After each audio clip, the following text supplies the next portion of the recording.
হুর মানে কি? যে সমস্ত নারীকে আল্লাহ তাআলা জান্নাতে সৃষ্টি করেছেন তাদেরকে বলা হয় হুর।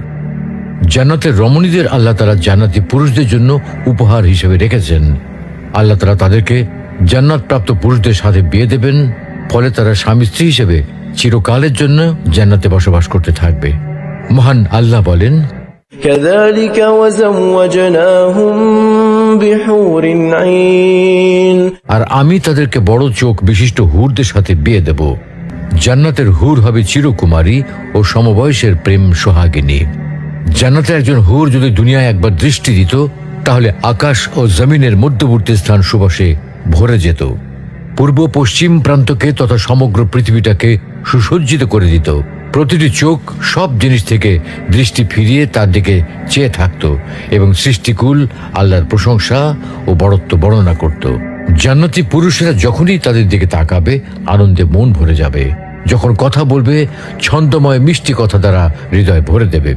জান্নাতের রুম সমূহে যখন তারা ঘোরাফেরা করবে, তখন তাদের আলোতে রুমগুলো আলোময় হয়ে যাবে।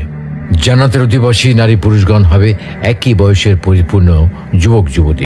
জান্নাতের হুর যখন তার স্বামীর চেহারার দিকে তাকাবে, তখন তার হাসিতে জান্নাত আলোময় হয়ে উঠবে। যখন তারা স্বামীর সঙ্গে কথা বলবে, তখন কতই না সুন্দর হবে সেই কথোপকথন।